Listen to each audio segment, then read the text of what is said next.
Who's doing the intro?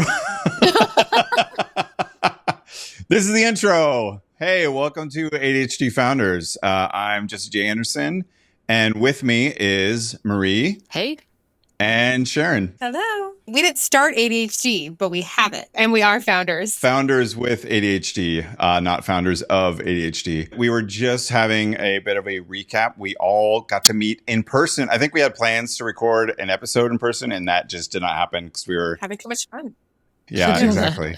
But we were just in person at NeuroDiversion, a new conference for people with neurodivergences, such as ADHD. So I thought we could do this episode and kind of recap our experience at NeuroDiversion. This was the first ADHD conference I've been to. And I actually don't go to many conferences because I don't really like getting in like big crowds and stuff like that. But this one was different, and it was amazing because like we all knew each other online, and there were a bunch of other Instagram content creators in the ADHD space that I'd worked with and I'd never met in person. And so for me, it was like just the best thing ever, like just being physically able to meet people and like connect and like unmask and just be myself. And yeah, it was amazing. It was so good. It was so good. Well, I was so good meeting you two in person because we have this little online relationship and we have a podcast together. But yeah, it was all the elements, right? It was like meeting people who are super smart and like taught me things just even over the course of those days. But being able to feel totally yourself because everyone else has your same stuff going on. Like there were a couple times where I apologized for interrupting somebody, which is I do all the time. And they were like, in both cases, they're like, it's okay. I'll interrupt you in a second. Like, that's what we do. That's just what we do here. And there's no need to apologize. We're all doing the same thing. It's normal here to interrupt, and we're all totally fine with that. And it's great.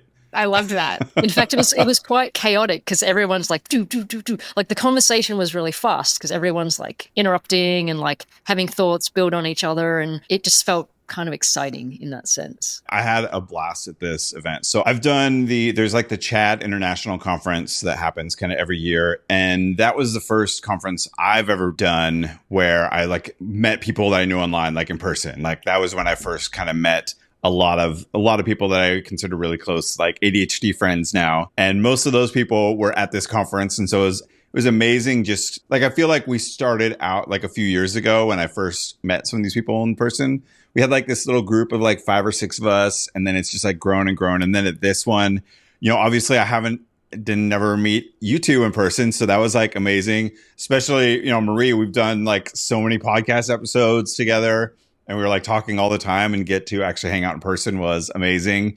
There's something so freeing of just like feeling like I can be fully me. I don't have to like, I can take all of the mask off or whatever you want to say and just be myself and feel like these people get me. Like everybody here gets the same struggles that I've gone through. We've experienced, but there's so much like shared experience that you just kind of know everybody gets it, which is something that's just hard to get anywhere else. And a lot of people were also entrepreneurs. So you kind of had like multiple cross sections of relatability where people, whether they're content creators, but that's how they're making their income, or they're teaching something online. But I feel like there was so many levels of relatability and just kind of sharing creations with each other and talking through business challenges. The sessions were great too. I guess we haven't mentioned that. We could talk more about that. But the biggest thing for me was like the in-between sessions and like evening moments where I just like kind of grabbing insights. And I've spent a lot of time around founders, around entrepreneurs, and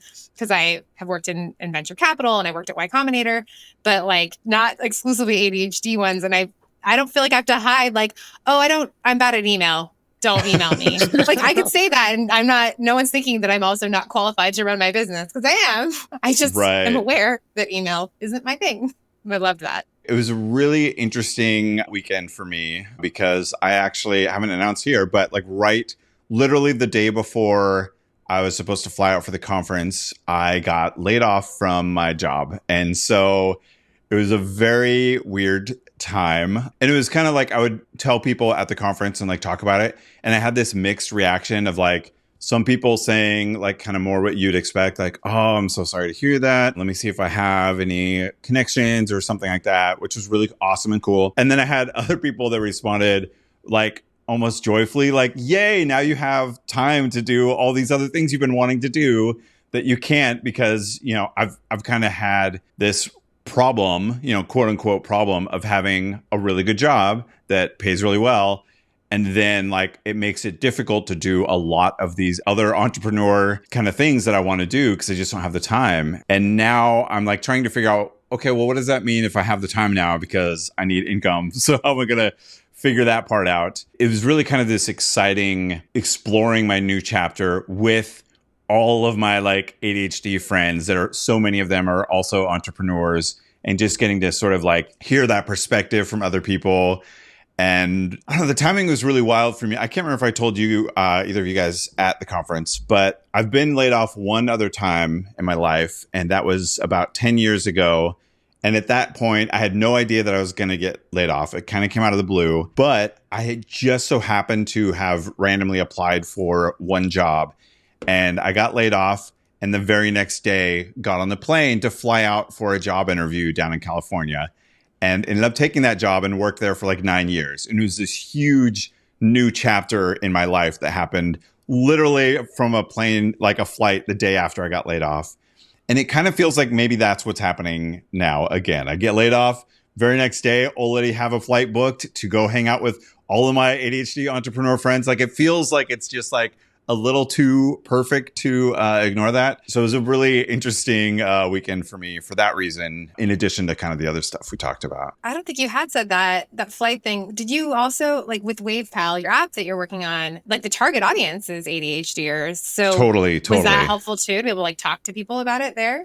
Yeah. So that was awesome. I got to have a lot of conversations with people and just sort of like, I had the little like, I don't know if you know Moo cards. They do like the best little like business cards. So I printed a bunch of those and we're kind of like handing that out to people. But more than that was just, having conversations with people and seeing people get excited about particular aspects of it is always like, it's the sort of thing where you don't want to get too married to that because a lot of people will get excited in the moment. But it was still really cool to sort of hear what sort of things people would respond to with that and get excited about, because I think it's such a common problem. And like you said, particularly for people with ADHD, like we all know that we have that difficulty with maintaining our friendships and like keeping contact with people that we want to stay in contact with, but we just don't remember. It's the out of sight, out of mind. And so I had a lot of really great conversations there. I was so close to like, I wanted to be able to have like an MVP so I could get people signing up, and we didn't quite hit it. But I think probably next week, I'm going to start doing some like initial onboarding and doing the kind of like UX interview and like, all right, here's your login and let me just watch while you try and work it out. And then I can see what is working and what isn't and all of that. It's a very exciting and stressful time for me right now. I was definitely one once who was like, that's great news, Jesse. And you're like, oh, okay. I'm just excited for I guess I'm the type that, I mean, obviously I know you have things that you in your life that you need to pay for and that it's not just you, but I also I'm excited. The founder energy from you, I love it. And I just feel, I don't know. I feel like there's enough people saying, oh, it's okay, Jesse, it's going to be okay. I feel like I'll be the crazy one saying like, yay, let's do this. Let's see what happens. I'm definitely in that camp too, because like when you told us that this happened, it was just before, like literally, I think the day before or 2 days before the conference, and someone else I was chatting with that also attended the conference was saying to me, oh, I hope Jesse still comes. Like, I hope he doesn't pull out because of this. And I was like, why wouldn't he come? Like, it's the perfect timing. Like for those reasons that you mentioned before, like to get the support of everybody, to get the community.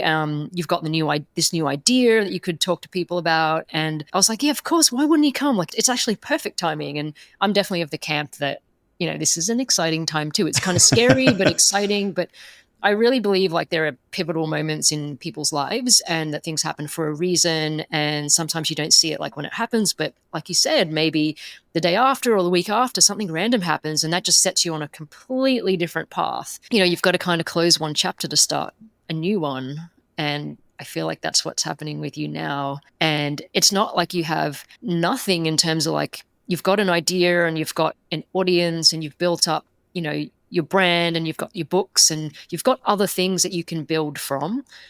And now you've got more time to do it. Obviously, you still got to pay the bills and stuff, but you've got stuff to work with. And I feel like because of all that, those different things, it is like an exciting time.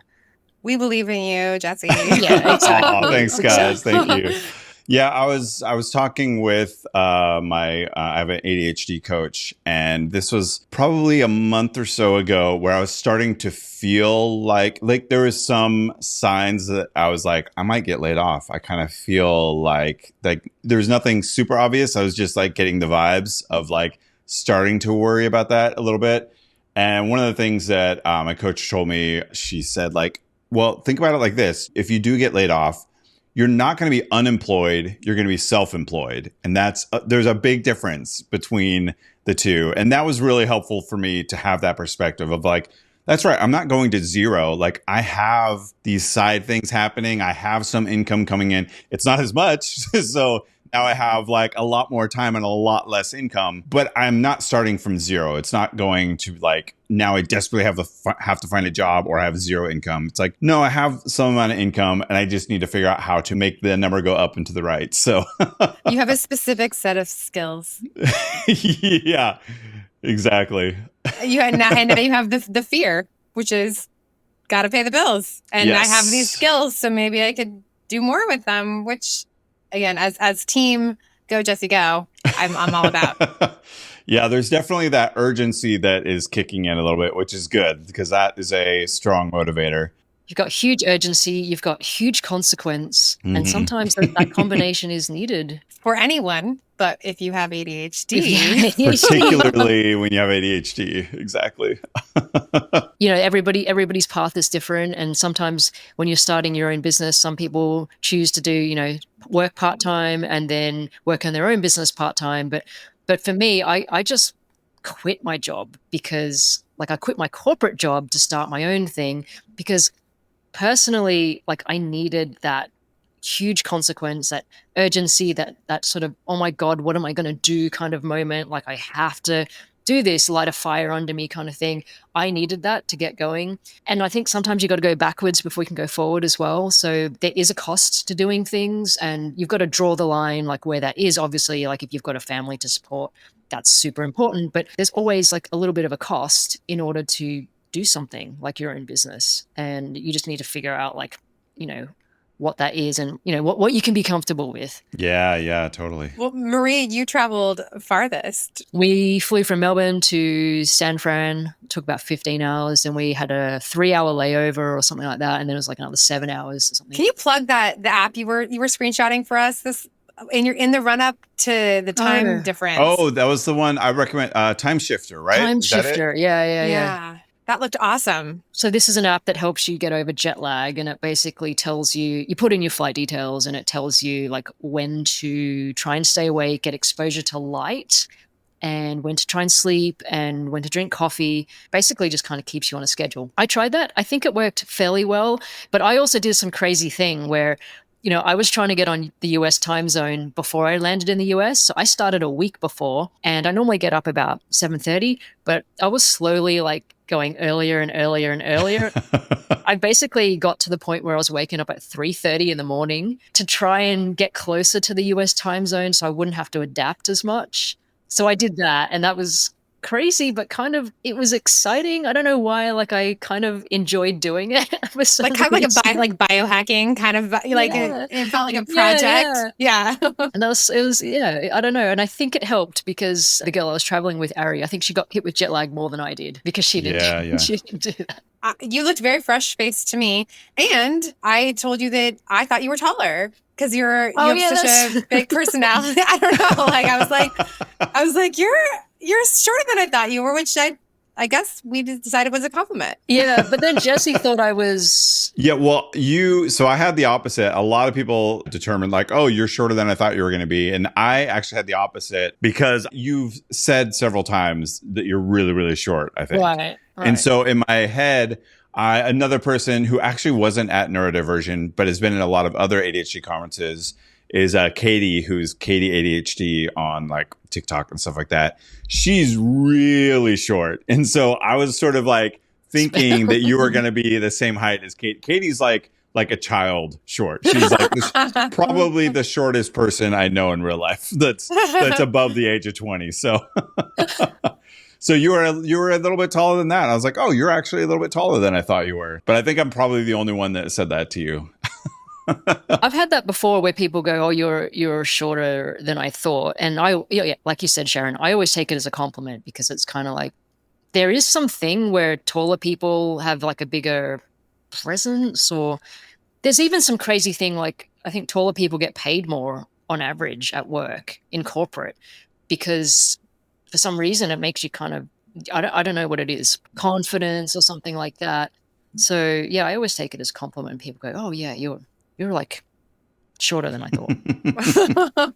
But Jesse, you're like exactly like I thought. So there was this moment where, because we all kind of stayed in this big share house together, and when I walked into that, and I think I was already there, and you arrived after me, did you? Or you guys went off to a store or something, and because I got there and no one was there, but people had already been there. So then when I came back from the store, you were in the house, and I just remember there was kind of like I was slightly nervous to kind of meet you for some weird reason, even though we'd done 54 podcasts together or something. And then, there's this kind of like little trepidation moment. And then I was like, oh yeah, you're exactly like I thought you would be. No, I totally know what you mean. I kind of felt the same way. It was like, is this going to be somehow weird? And then it's going to be like somehow change our friendship or something. There's something weird about being in person. And it's just like, oh, okay, this is great. Now we're just doing the same thing, but in person. This is amazing. So I came the latest, I think, and I walked in the conference venue that the first official night of the conference, and I was like, I wonder if they're here. And I just stopped and stood still for a second, and I heard Jesse's voice in the far distance. I heard him laughing, and I was like, oh, follow the laugh. Here I go. No one's ever accused me of having a quiet voice. No. So it definitely carries. Maria, I was going to ask too, you traveled super far. You looked fresh-faced. I thought you seemed well-adjusted. I'm curious, what was your experience of the conference in terms of your favorite parts or takeaways? I think my best moment and my worst moment were the same moments. And it was kind of after the conference. So we had a full day at the conference, and then we kind of went out for drinks later that night. And it was a really, really loud, super loud. There's live music. Yeah. Yeah. And there was maybe a bunch of 20 of us or something, all from the conference, all ADHDers. And I was having a really good time. But then all of a sudden I got super overwhelmed by the noise, because just from a sensory perspective, there were lights, noise, lots of conversations. And I kind of had a mini meltdown. Oh, it wasn't really mini, it was pretty major, I think. But I kind of had this meltdown kind of moment. For me, that was kind of a low point. That's nothing to do with the conference itself. It was kind of just the environment I was in post-conference. That was my low light, but then it kind of turned into my highlight, because everybody around me who had ADHD just kind of immediately knew what happened. And I just said, I'm just it's too noisy. And then straight away, 5 people just came around me. They're like, okay, let's go. We're going to take you home. And I just felt really seen. I didn't have to explain anything. I literally just said, I'm overwhelmed, and everybody just got it. Straight away, no questions asked. They're like, okay, let's go. That's never happened to me before. I've had stuff like this in the past, and my friends have been really great about it. But the speed at which people were just oh, we know what's happening. We know what it is. I've just never had that. I felt so comforted and so I belonged, and it was crazy. So that was kind of my highlight and my low light at the same time. And the conference facilitated that because it got everybody together in the one space. And I don't know. Yeah, that was my big thing, I think. Goosebumps legit here.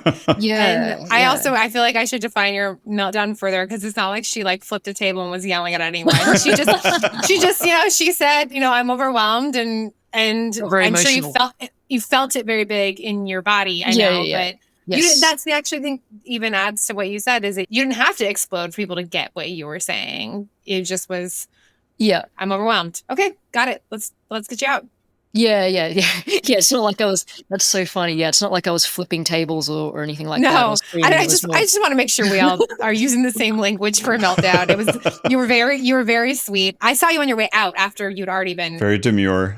Been helped by everyone, and I kind of it was a demure meltdown.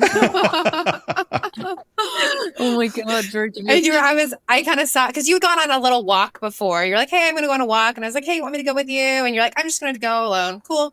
And then the next time I saw you, I'd kind of gotten trapped on another side. And when I saw you next, you were maybe mid, if we're using the word meltdown. and you were like, you had your peeps, like everyone was kind of taking care of you. And I was like, want me to go with you? And you're like, I'm covered. I got everyone.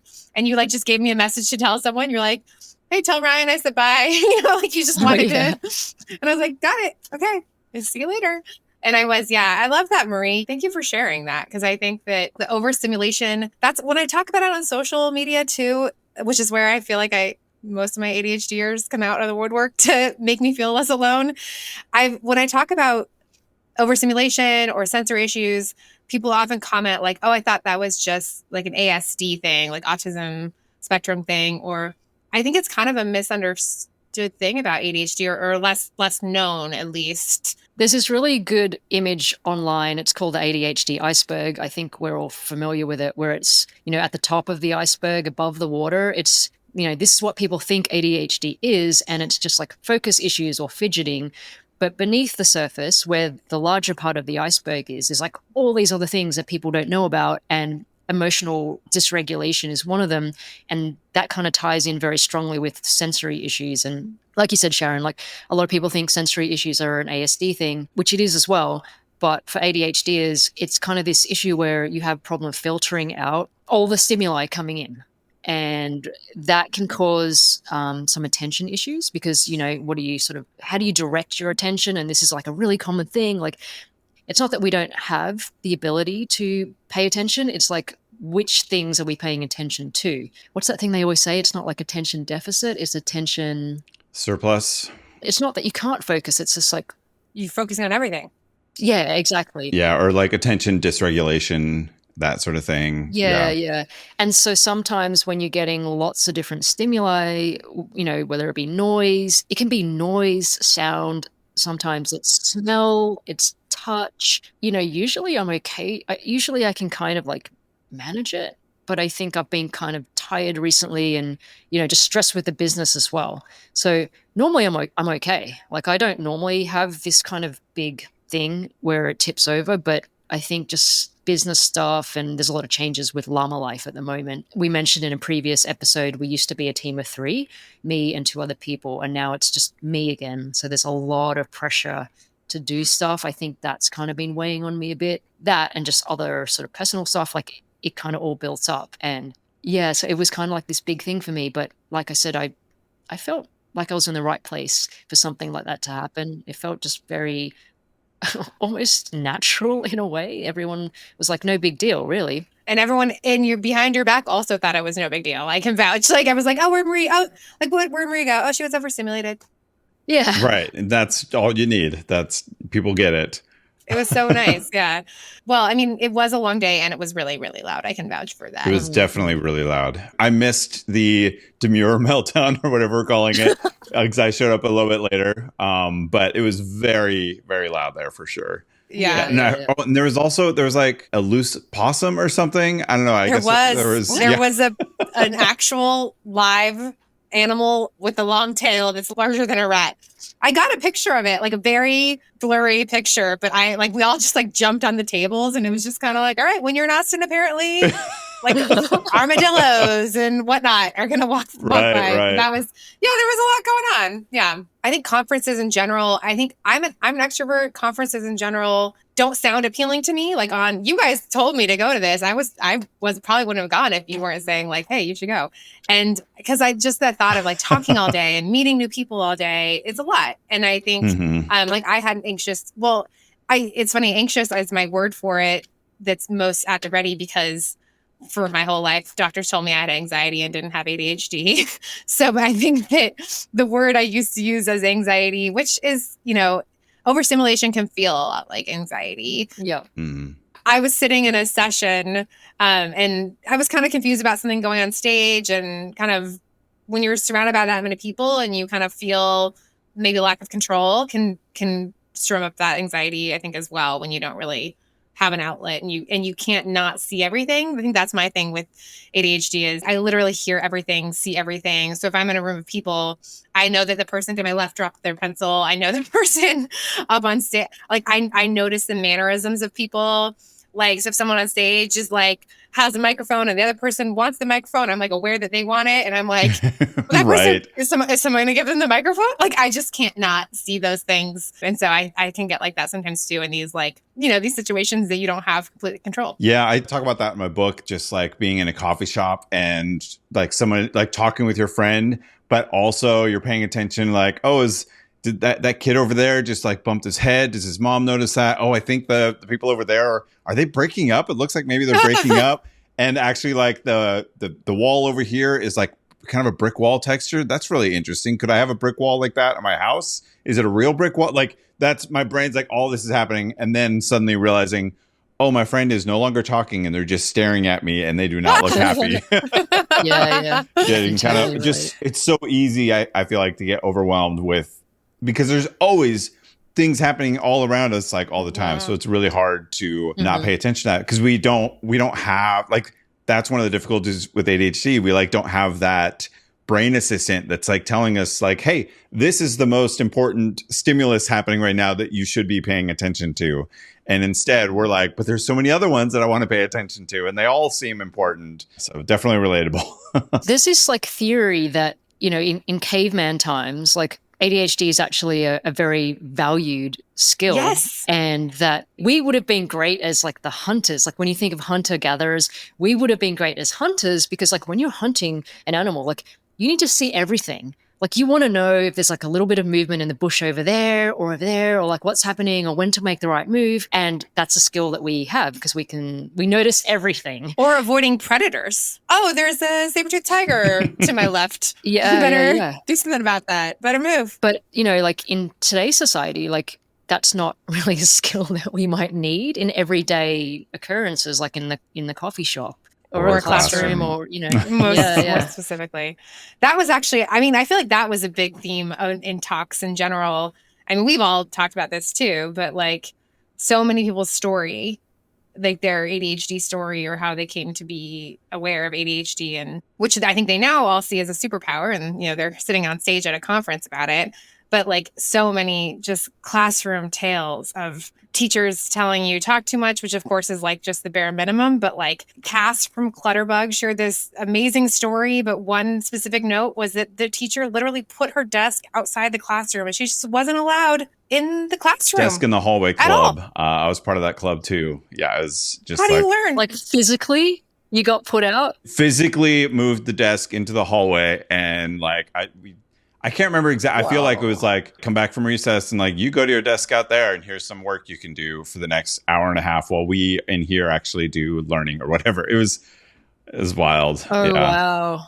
I was more the other way. Like I wasn't super loud, but I was pretty inattentive. And I remember there was like one moment where I guess we were like, everyone's like playing. This is sort of kindergarten, like very young, and everyone's like playing. And apparently we were told time's up and we need to pack up all the toys. And I was hyper focused on my toy and I didn't hear that. And I was just continuing to play in like my own little zone. And the teacher made a really big deal out of it. She was like, okay, everybody, we need to wait now while Marie packs up because, she's delaying everything, and basically made everybody look at me. And like that moment is like a defining moment for me because it's like the teacher called it out, made a big deal out of it. And I felt like super embarrassed and everyone was staring at me.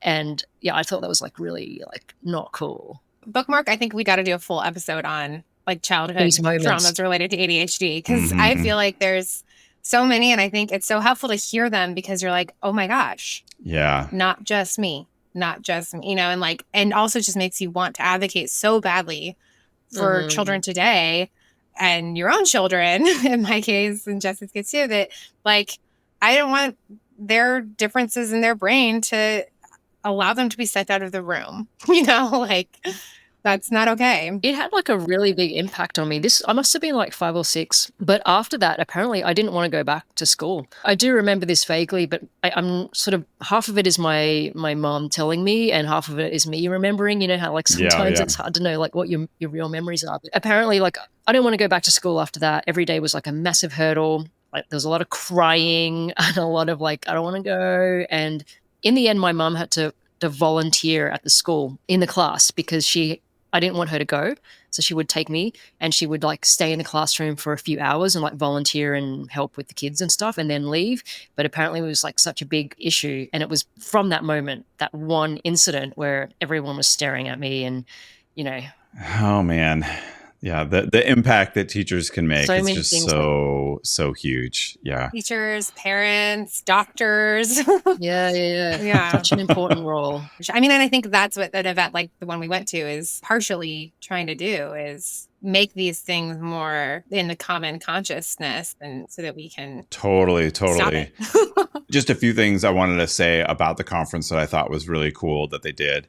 I mean, it was like a normal conference in that there was like lots of talks, but I loved that they kept all the talks short. I think 25 minutes was like the max of any talk, which is amazing. So like, yes, the talk was someone on stage and chairs, but it was 25 minutes and like I can handle a 25-minute talk. And it was also open and they had this like, they did this really interesting thing with headphones, which I heard about it and I was like, that is a terrible idea. That is not going to work at all. And I was happy to be wrong because I thought it worked brilliantly because the whole conference took place in what was essentially this like airplane hangar kind of thing. It was this single, really large like warehouse kind of building. They kind of walled it off with, you know, pipe and drape in a bunch of different places to kind of give it some structure.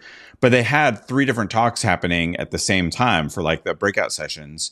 But everyone had like headphones that had like 3 different channels on it. So you could, if you went over the red stage, you could like toggle the headphones so that they would be on the, you know, they would be red. So then you could hear the speaker at that stage and not be disrupted by what was happening at the other ones. They were noise canceling too. Oh, the headphones were perfect. They worked so well. Because if I didn't have the headphones, I wouldn't have been able to listen to any talk the whole time. Because when I hear that other stuff happening, not being able to focus on the thing I'm trying to focus on, I'm hearing everything.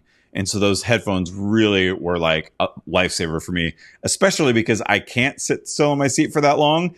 And so I would sit for like 10, 15 minutes maybe, and then I'd get up and walk around, but just keep the headphones on and I could still hear the talk perfectly. It was great. I love that decision. They did it great. And I think it discouraged side chatter, which I partake in regularly. I think we definitely there were definitely moments where we kind of moved our headphones to say something to each other. But I do feel like I list in a crowd, not only the attention part, or not only the listening part, but the attention of like, oh, I want to just talk to the person next to me because I verbally process. And so I feel like I probably paid better attention to the speakers than any speaker in my life. Yeah, same. There's something about putting on the headphones and kind of physically feeling them on your ears that kind of makes me focus. Even when I'm doing regular work, if I really want to focus, like I could have music on playing from my MacBook speakers, but it's not the same as if I grab my headphones, put them on, and then I kind of just feel like, okay, this is kind of like my focus mode. So having the headphones for the speakers kind of did the same thing for me. And I did what you did as well, Jesse. Like I'd get up and walk around and still be able to hear them. But the other thing I was doing was like I was sitting at one stage, like say it was a red stage, but then I'd flick the headphones to like the blue stage or the green stage just to see, oh, is there anything else that's, interesting that's going on there that maybe I want to check out? And you didn't have to physically walk there. You could just like flick the... Like channel surfing. Unfortunately, though, the whole headphones lit up whichever color you changed to. I know. So I remember one of our friends was there, Ryan, I was asking him how his talk went.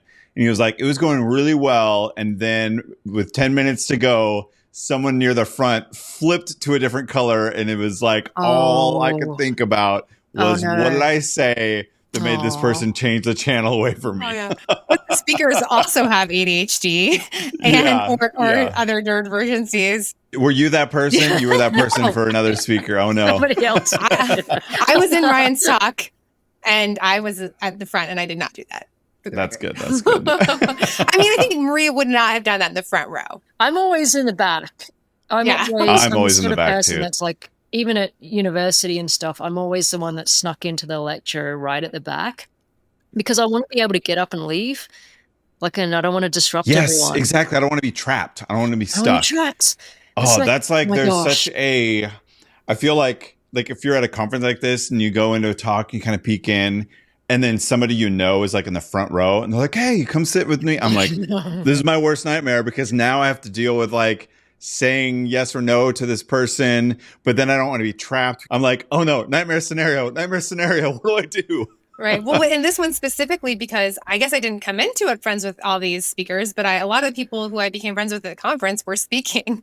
So like I was actually sitting toward the front to like support Ryan, because I was with him when he was working on his talk the night before. So I was like, all right, cheering section, here I go. This is Ryan Mayer. I think he's like Ryan Mayer coaching, or ADHD coach Ryan, maybe. There you go. Yeah. So bad with different handles. I don't know if this is an ADHD thing or not, but I have the same thing where I can't be trapped. Like if I go out for dinner with friends and it's, we're kind of sitting in like a booth kind of scenario, I'm like, okay, you guys go in first. I need to sit on the outside in case I want to get up, We are the same with that. I cannot be trapped. I got to have my escape route at all times. On the plane as well, are you always like an aisle seat? I am now a window seat person, and I do feel trapped, but that's because I have like long legs and stuff, and I get bumped way too much. And so I try to do the aisle seat and I get bumped and it drives me nuts. And so then it's like a sensory thing of like, oh, people are touching me, people are hitting my leg. So I just kind of hide in the window. But then I basically just like, I'll go like 5-6 hour flight and I'm like, I guess I'm not going to the bathroom for 5 or 6 hours because I don't want to deal with the awkwardness of like, I'm like, this is maybe like overshare, but like sometimes I'll be in the seat and I'm like literally like, I really hope this other person gets up and goes to the bathroom, because then I will use that opportunity to go myself. Otherwise, I'm just going to sit here and suffer. Yes, I really need to get like aisle seat in the middle. Like say on the plane, if it's a big plane, there's like middle section and then there's like the section on the left and the right. I need to be like aisle seat in the middle, because then it's less likely someone will, like that middle seat will want to climb over me to go to the bathroom, but then I can also get out and go whenever I want. Or if I'm just like restless, I can get up and walk up and down the plane. I actually paid extra to choose my seat because like my ticket didn't let me choose my seat. It was like a cheap ticket. Gosh. And I was like, oh my God, I can't choose my seat. And I had to pay like, I don't know, $60 or something. I'd pay $600 if I had to be able to pick my seat. I am not risking a middle seat. Oh my God, that's my worst nightmare. What about you, Sharon? Do you care what seat? I do. I mean, I don't want middle like at all. Yeah. I feel like that. I don't know if that's just ADHD thing. It's probably everyone.